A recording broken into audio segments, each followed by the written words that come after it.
சென்னை தலைமைச் செயலகத்தில் அமைச்சர் எம்.ஆர்.கே. பன்னீர்செல்வம் செய்தியாளர்களை சந்தித்து வருகிறார். அதனை காண்போம். எதிர்ப்பு கருத்து உள்ளவர்கள், விவசாயம் செய்யாதவர்கள், நானே இப்போ ஆர்கானிக் விவசாயம் நானே செய்கிறேன். நானே 10 ஏக்கர் நான் விவசாயம் சர்டிஃபிகேட்டுடன் நாங்கள் செய்வோம். இயற்கை விவசாயம் என்ற போரில் மாநாடு நடத்துகின்றார்கள். அனுமதி மறுக்க இப்போது இப்போ நெல் ஈரப்பதத்தை இப்போ ஒத்துக்கொள்ளவில்லை. அதை மறுத்துவிட்டு இப்போ இங்கே விவசாயிகள் மாநாடு நடத்துகின்றார்கள். ஆக இதுதான் இரட்டை பாஷை. அதிமுக எடப்பாடி அவர்கள் விவசாயிகின்றார்கள். நெல் அறுவடை ஏன் செய்யவில்லை? நெல் அறுவடை செய்யும்போது பயிர் முதிர்ச்சி அடைந்த பிறகுதான் அறுவடை செய்ய முடியும். இதுக்கு அண்ணாமலை இப்போ கேள்வி கேட்கிறார். ஏன் மழை வருதுனாலே முன்னையே நீங்கள் அறுத்தானா அது எப்படி அறுவடை செய்ய முடியும்?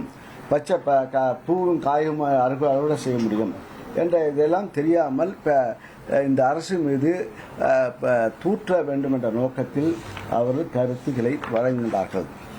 ஆக இந்த அரசாங்கத்தை பொறுப்பேற்ற பிறகு இங்கே நெல்லினுடைய வேலையும் உயர்த்தப்பட்டிருக்கிறது.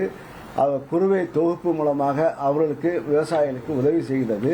அதே போல கடந்த ஆண்டு பயிர் காப்பீடு பொறுத்தவரையில் கடந்த ஆண்டு இதுவரையில் 4-5 ஆண்டுகளில் 5,997 கோடி காப்பீடு தொகை விடுவிக்கப்பட்டிருக்கிறது. அதே போல அந்த காப்பீடு தொகை மூலமாக 37 லட்சம் விவசாயிகள் பயனடைந்திருக்கிறார்கள். அதே போல இயற்கை இடர்பாடுகள், இது போன்ற மழை, வறட்சி, இது போன்ற காலத்தால் பாதிக்கப்பட்டுள்ள விவசாயிகளுக்கு 4 ஆண்டு காலத்தில் பேரிடர் நிவாரண நிதியிலிருந்து 1,692 கோடி ரூபாய் அவர்களுக்கு விடுவிக்கப்பட்டு அந்த விவசாயிகளுடைய இழப்பீட்டுக்கு தொகை வழங்கப்பட்டிருக்கிறது. அதனால கிட்டத்தட்ட 20,84,000 விவசாயிகள் பயனடைந்திருக்கிறார்கள். இந்த செய்தியை இதெல்லாம் நான் இப்போ சொல்லுகின்றேன். ஏனென்றால் இது போன்ற இந்த இதுவரை இல்லாமல் விவசாயிக்கு எந்தெந்த இப்போ எடப்பாடி பழனிசாமிக்கு எதிர்கட்சிக்கு எல்லாம் பார்த்தா என்னென்ன வேலை என்றால் என்னென்ன தினந்தோறும் ஊடகத்தில் செய்தி வர வேண்டும்.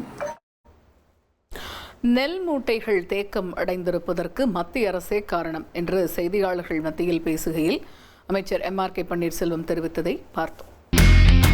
இனி செல்லும் இடமெல்லாம் செய்தி.